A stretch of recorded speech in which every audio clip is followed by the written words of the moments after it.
वो दिन गुजर गए जब इंसान जमीन, समुद्र और हवा में ही युद्ध किया करता था। ये 20वीं सदी की बात है, यानी अतीत की बात है।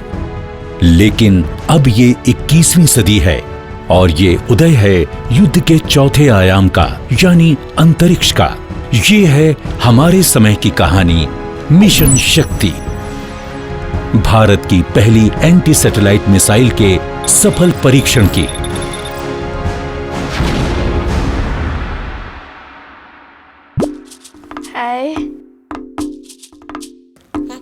I don't know about them.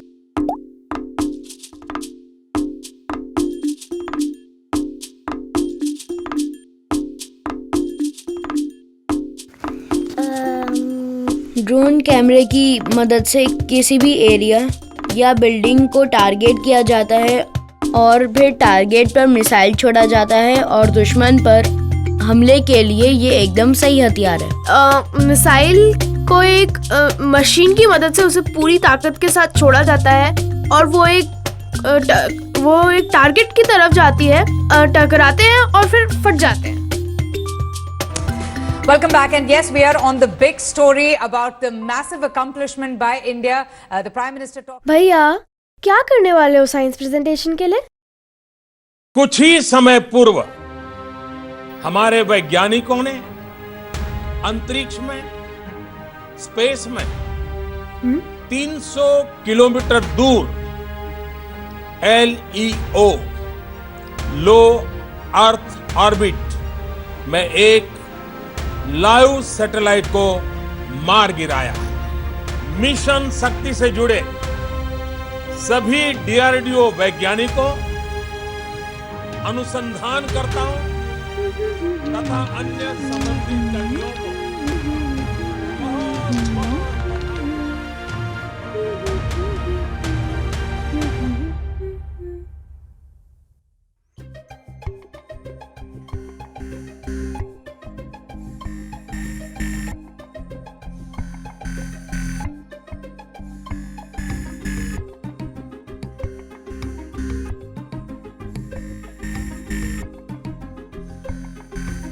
भैया, आपने फाइनली क्या डिसाइड किया साइंस प्रेजेंटेशन के लिए?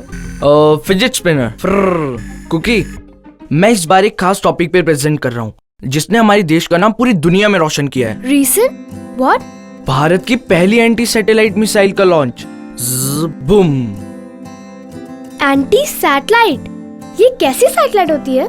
नो कुकी, सैटेलाइट नहीं, मिसाइल। MISSILE। ओके, देखो, एंटी सैटेलाइट मिसाइल एक हथियार है जो कि दुश्मन की सैटेलाइट को बेअसर कर सकते हैं ताकि वो हमें नुकसान न पहुंचा सके, जैसे हमारी सैटेलाइट को मारना या कम्युनिकेशन को डिसरप्ट करना। मतलब स्पेस में सैटेलाइट को नष्ट करना? हाँ, एसैट मिसाइल्स हमारी सैटेलाइट्स की गार्डियंस की तरह हैं, जो हमले का जवाब हमले की तरह देता है। मिशन शक्ति से हमने ये प्रूव किया है कि अब हम स्पेस में दुश्मन की सैटेलाइट को डिस्ट्रॉय कर सकते हैं। एसैट मिसाइल के डर से दुश्मन 2 बार सोचेगा अपने सैटेलाइट्स पे इंटरफेयर करने से पहले। इसको कहते हैं डेटरेंस। गॉट इट बुद्धू? भैया, मैं ये प्रेजेंटेशन इसलिए तैयार कर रहा हूँ ताकि स्कूल में सभी लोग मिशन शक्ति के बारे में जाने, और जब मैं बड़ा होकर साइंटिस्ट बनूंगा तो चैलेंजिंग प्रोजेक्ट्स पर काम करके देश की रक्षा करूंगा। भैया, देश की रक्षा के लिए एक बहादुर सैनिक बनते हैं, साइंटिस्ट नहीं। नो कुकी, एसैट मिसाइल्स और जाने कितने हथियार साइंटिस्ट ही तो डेवलप करते हैं, तो हुए ना वो भी देश के रक्षक। हमारी कंट्री, हमारी सैटेलाइट, मुझे पता है, पर भैया ये सैटेलाइट्स क्या होती है? ये क्या करती है? सैटेलाइट एक ऑब्जेक्ट है जो अर्थ के चारों ओर घूमता है और डेटा कलेक्ट करता है, जैसे टीवी चैनल्स और वेदर और गूगल मैप्स के लिए। मानव निर्मित सैटेलाइट में computer, solar panels, high definition camera और सेंसर्स लगे होते हैं, जिससे हमें जानकारी प्राप्त होती है मौसम, समुद्र, जमीन और बर्फ के बारे में। कुछ सैटेलाइट सेना में भी इस्तेमाल होती हैं। हमारी सेना भी गुप्त रूप से मैसेज भेजने के लिए, खुफिया जानकारी इकट्ठा करने के लिए और दुश्मनों को पता चले बिना सेना को नेविगेट करने के लिए सैटेलाइट्स का प्रयोग करती है। इसीलिए सैटेलाइट की रक्षा करना बहुत जरूरी है, क्योंकि जरा सी गड़बड़ से हमारी जिंदगी अस्त व्यस्त हो सकती है। ओहो, अब समझी। अगर सैटेलाइट सुरक्षित नहीं है तो आप अपने लाइव क्रिकेट मैचेस भी नहीं देख पाओगे। डोंट वरी कुकी, इसीलिए तो हमारे पास एक्सपर्ट्स हैं, DRDO के ग्रेट साइंटिस्ट। मिशन शक्ति के बारे में और जानना चाहोगी? हाँ। मिनिस्ट्री ऑफ डिफेंस यानी रक्षा मंत्रालय ने हमारी सुरक्षा सेनाओं के लिए अत्याधुनिक हथियार देश में ही विकसित करने के उद्देश्य से DRDO का गठन किया है। Defence research and development organisation हमारी आर्म्ड फोर्स के लिए अत्याधुनिक हथियार तथा टेक्नोलॉजी विकसित करती है ताकि हमारी सेना दुश्मन की सेना से हमेशा एक कदम आगे रहे। DRDO हथियारों के लिए टेक्नोलॉजी डेवलप करता है, हमें सिखाता है कि इन हथियारों को कैसे चलाना है और कौन से हथियार इस्तेमाल करें ताकि दुश्मनों को हमेशा हरा सके। हम 2 किलोमीटर से लेकर 5000 किलोमीटर तक की मिसाइलें बनाने में शामिल रहे हैं। जमीन से हवा में विमानों को मार गिराने वाली मिसाइल, एंटी टैंक मिसाइल्स, हवा से हवा में मारक मिसाइल्स, परमाणु बम डिलीवरी वाली लंबी रेंज बैलिस्टिक मिसाइल आज सेना के पास मौजूद हैं और सब DRDO ने ही डेवलप की हैं। लेकिन आधुनिक युद्ध सिर्फ जमीन, हवा और पानी पर ही नहीं, अंतरिक्ष में भी लड़ा जाता है। स्पेस में हमारी धरोहर की सुरक्षा करना जरूरी ही नहीं, अनिवार्य भी है। राष्ट्र की सुरक्षा के मामले में स्पेस डिफेंस सबसे महत्वपूर्ण रूप लेता जा रहा है। अंतरिक्ष किसी भी देश की रक्षा का महत्वपूर्ण तत्व बन गया है। आज अंतरिक्ष युद्ध का चौथा आयाम है। साल 2015 में हमारे विजनरी प्रधानमंत्री श्री नरेंद्र मोदी ने रक्षा वैज्ञानिकों को फ्यूचरिस्टिक टेक्नोलॉजी पर काम करने के लिए प्रोत्साहित किया था। मिशन शक्ति की शुरुआत वहीं से हुई है। प्रधानमंत्री ने सिर्फ इस बात पर जोर दिया कि टेक्नोलॉजी कोई भी हो, भारत में ही विकसित की जानी चाहिए। 100% इंडियन, हमें किसी और देश पर निर्भर होने की जरूरत ना पड़े। DRDO के सर्वश्रेष्ठ साइंटिस्ट और टेक्नीशियनों ने इस प्रोजेक्ट पर दिन और रात काम किया और सिर्फ 2 साल के अंदर भारत की पहली एंटी सैटेलाइट मिसाइल डेवलप कर दी। इस परियोजना का उद्देश्य ऐसी टेक्नोलॉजी डेवलप करना था जो कि अंतरिक्ष में दुश्मन के खिलाफ एक डेटरेंट बचाव का काम करे। हमारा ऑब्जेक्टिव था एक टेक्नोलॉजी विकसित करना जिससे कि हम उन सैटेलाइट्स को इंटरसेप्ट कर सके जो हमारे आसपास गड़बड़ी फैलाने की कोशिश कर रहा है। लेकिन A-SAT मिसाइल की ये उपलब्धि इतनी आसानी से नहीं मिली। पृथ्वी की सतह से निकलकर मिसाइल सैकड़ों किलोमीटर दूर स्पेस में 3 फीट बाय 3 फीट के टारगेट के सेंटर पर हिट करेगी और मैं ये समझता हूँ कि हमारे लिए ये एक बहुत बड़ा चैलेंज था। एंटी सैटेलाइट टेस्ट एक बहुत ही महत्वपूर्ण मिशन है। उपग्रह को सही ढंग से पार किया जा सकता है और मिसाइल को तुरंत सही पर लॉन्च किया जाना है।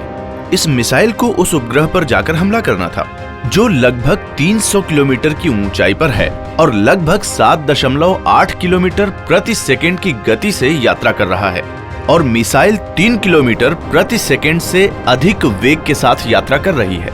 मतलब दोनों वस्तुओं के बीच का सापेक्ष वेग लगभग 11 किलोमीटर प्रति सेकंड है। अब मिसाइल को कुछ सेंटीमीटर की उच्च सटीकता के साथ जाना और मारना है। इस मिशन में यही हासिल किया गया है। DRDO ने इस काम को अंजाम दिया और भारत के लिए एक महान उपलब्धि हासिल की। DRDO प्रशंसा का सच्चा हकदार है। 13 मीटर ऊंची A-SAT मिसाइल एक 3 भागों वाली इंटरसेप्टर मिसाइल है जो 3 चरणों में टारगेट तक पहुंचती है। पहले 2 भागों में solid state propellant rocket motor और तीसरे भाग में लिक्विड फ्यूल होता है। पहले चरण में मिसाइल आकाश में लगभग 40 से 45 किलोमीटर तक जाती है और फिर 45 किलोमीटर के बाद बूस्टर्स अलग हो जाते हैं। यहां मिसाइल दूसरे चरण में प्रवेश करती है। इस चरण में मिसाइल इससे आगे 110 किलोमीटर तक जाती है। इसके बाद जैसे ही मिसाइल लो अर्थ ऑर्बिट रीजन में पहुंचती है, शुरू होता है तीसरा चरण यानी किल व्हीकल स्टेज। इस पॉइंट पर हीट शील्ड्स निकल जाते हैं और मिसाइल की आंखें खुल जाती हैं यानी infrared Sikar. Infrared Sikar target की इमेज लेकर उसको लॉक कर देता है ये लगातार टारगेट को ट्रैक करता है और उसके अनुसार ही मिसाइल की दिशा तय करता है। ये प्रणाली ये सुनिश्चित करती है कि मिसाइल टारगेट पर सटीकता से हिट करे। मिशन शक्ति के काम करने का असली तरीका यही है, व्हीकल को अच्छी तरीके से गाइड करना। हमारे वैज्ञानिकों और तकनीशियनों ने 2 वर्ष तक इस प्रोजेक्ट पर पूरी मेहनत और गोपनीयता से काम किया ताकि मिशन शक्ति को सफल बनाया जा सके। लॉन्च ऑपरेशन के दौरान हम सभी बहुत परेशान थे इस तरह के एक जटिल मिशन को लेकर। वर्षों से हम सभी के प्रयासों का परीक्षण केवल 180 सेकंड में किया जा रहा था। वो पल जब उपग्रह को इंटरसेप्टर मिसाइल से मारा जाता है, जिसे आपको पूरे वैज्ञानिक समुदाय को देखना होगा कि उन्होंने कैसे नाच, कूद और सफलता का आनंद लिया। भारत को सामर्थ्यवान बनाने में आप सब वैज्ञानिकों ने, टेक्नीशियंस ने, आईटीआर, डीआरडीओ टीम ने जिस लगन के साथ इस सपने को पूरा किया, मैं बहुत बहुत बधाई देता हूं आपको। आप लोगों ने दुनिया को यह संदेश दे दिया है अपनी सफलता के माध्यम से कि हम भी कुछ कम नहीं है। वाह भैया, क्या मैं भी एक साइंटिस्ट बन सकती हूँ? मगर कैसे? बेशक तुम भी साइंटिस्ट बन सकती हो। साइंटिस्ट के मन में एक बच्चे जैसी जिज्ञासा होती है जो उसे एक्सपेरिमेंट करने के लिए कहती है, नई चीजें खोजने के लिए कहती है। उसका एक विजन होता है, वो ये सोचता है कि दुनिया में सब कुछ पॉसिबल है। मुझे लगता है कि हम सबको भी यही कोशिश करनी चाहिए, अंदर के बच्चे को जिंदा रखने की। इससे हमें नए आइडियाज भी आएंगे और हम हमेशा कुछ बेहतरीन कर पाएंगे। बच्चों, एक राष्ट्र के तौर पर हमारी बहुत सी उपलब्धियां हैं। हमने कई अत्याधुनिक मिसाइलें बनाई हैं, फाइटर एयरक्राफ्ट्स बनाए, मेन बैटल टैंक बनाए। हमने बहुत सारे इलेक्ट्रॉनिक वारफेयर सिस्टम्स बनाए, under water systems, radar systems और बैलिस्टिक मिसाइल सिस्टम विकसित किए हैं। आज पूरी दुनिया ने हमें एंटी सैटेलाइट मिशन के सफल परीक्षण से पहचान लिया है। लेकिन दोस्तों, हमें और भी बहुत कुछ हासिल करना है। बहुत सी चीजें हमें करने की जरूरत है। एक देश समृद्ध हो सकता है केवल तकनीक से। आप सब इनोवेटिवली सोचें, रचनात्मक आइडियाज को जन्म दें, रचनात्मक सोचें, अपने आप को अप टू डेट रखें, active, alive, up to date. यही एक रास्ता है जिससे एक देश खुशहाल और मजबूत होता है। ये सब हमारे हाथ में है। आइए हम सब मिलकर इस देश को मजबूत और समृद्ध बनाएं अपने आइडियाज से। जय हिंद। சில சேட்டலைட்ஸ் எர்த்தில் ஆர்பிட்டில் റിവോൾവ് ആവും. അപ്പോൾ വേറെ കൺട്രീസ് നമ്മളുടെ കൺട്രിയുടെ പുറത്ത് സ്പൈ ചെയ്യുമ്പോൾ ആൻറ്റി സैटेलाइट मिसाइल നമ്മൾ लॉन्च ചെയ്ത് അതിനെ നശിപ്പിക്കും. थोड़े सैटेलाइट्स हैं जो अर्थ के अराउंड रिवॉल्व करते हैं, तो वो थोड़े सैटेलाइट्स स्पाइंग के लिए भी यूज़ होते हैं। तो साइंटिस्ट अवॉइड करने के लिए थोड़े एंटी सैटेलाइट मिसाइल्स प्लान किया है। நம்ம கண்ட்ரி சேட்டலைட்ஸை காப்பாற்றுறதுக்காக நம்ம மிசைல் ஒன்று உருவாக்கியிருக்கோம். அது வந்து மற்ற நாடுலேருந்து வர சேட்டலைட்ஸை காப்பாற்றணும். అది మన సైంటిస్ట్ స్పేస్లో పంపించారు. అది పంపించడం వల్ల మనల్ని ఆ ఎసెట్ మిసైల్ శాటిలైట్స్ నుంచి రక్షిస్తుంది. আমি ডিআরডিও সাইন্টিস্টের প্রতি অনেক গর্ব. Yelmabuz scientist कैसे कोरमत ASAT missile Yelmabuz में go very proud feel. Like, you know, if there are any enemy satellites coming to, like, you know, spy on our country, then you can just shoot a missile and their satellite will collapse. DRDO সাইন্টিস্টরা অনেক ভালো আবিষ্কার করে ওটাকে hit করলো. Yes, 27th March 2019. It was successful in 3 minutes and the mission's name was Mission Shakti. And now India is one of the 4 countries who has an ASAT weapon, I guess. So I've drawn the Earth I'm done. I know. I forgot one thing. It's a missile launcher launching a huge missile and it's breaking the enemy's border wall.